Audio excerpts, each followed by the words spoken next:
And I sort of believe in polls. You know, I only talk about polls if they're good for me. I never talk about them if they're bad. I say, ladies and gentlemen, there's a new poll. You can bet it's going to be good. Hey, bad news, Grandpa. You better back up that bet because today's breaking story is sure to drive you bonkers as you hunker in your bunker. Gold-plated and wooden crests abound. A room with marbled Middle East decor, busts bookending the fireplace. And the unforgettable billiard room with a portrait of a younger Donald Trump wearing a V-neck tennis sweater. Mar-a-Lago is a monument to Donald Trump. Why does he have to be there? Why would he want to be there when he was president? Because he needs to constantly be celebrated. Republican pollster Frank Lunz suggested in this great clip coming up on CNN that while former President Trump has the issues on his side, his persona is contributing to the drop in polls in the race against Vice President Harris. Well, that's bad news for the man who loves to be loved. People love me. And you know what? I've been very successful. Everybody loves me. So now as he retreats to his personal Valhalla until after the Democratic convention, whether that's by virtue of debt or by design, Trump's going to have lots of time on his hands between his extensive reading to also watch some TV and surf the web. And what he'll find today is the distressing subject of our breaking story from this man, Republican pollster Frank Lunz. Pollster and communication strategist Frank Lunz just held a focus group. Watch this. How many of you were supporting Joe Biden 14 days ago? Raise your hands. None of you.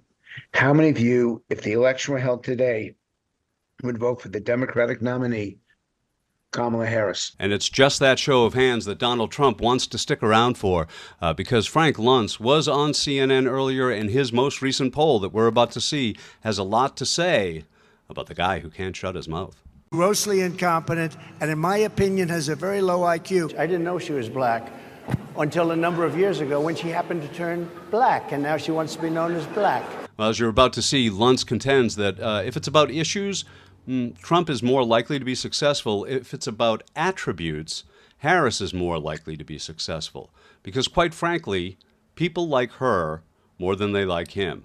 Well, that's a fact that seems to elude the smartest man in all of Mar-a-Lago, who posted this on Truth recently. I'm doing really well in the presidential race, leading in almost all of the real polls. And this despite the Democrats unprecedentedly changing their primary winning candidate, sleepy Joe Biden, midstream with a candidate, Kamala Harris, who failed to get even a single primary vote and was the first out of 15 Democrats to quit the race. My team is doing a great job despite the constant 8-year obstacle of dealing with the fake news and low self-esteem leakers. We are going to win big and take our country back from the radical left losers, fascists, and communists. We will very quickly make America great again. Radical losers, fascists, and communists.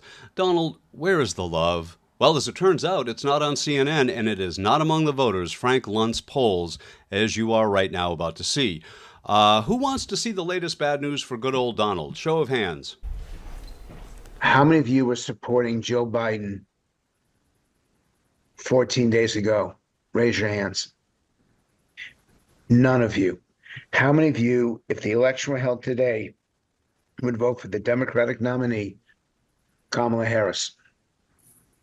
I would. Okay, that's all of you.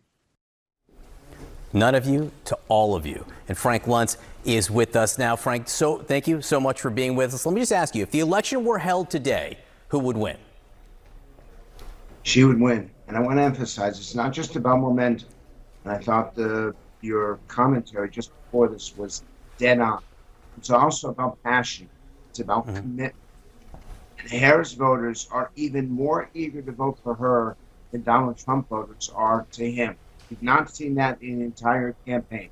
Call that intensity. And her campaign is generating the intensity. And another key component is exactly why this is happening. She's talking and emphasizing her persona, her attributes, her character traits. And that's what Donald Trump has been commenting on.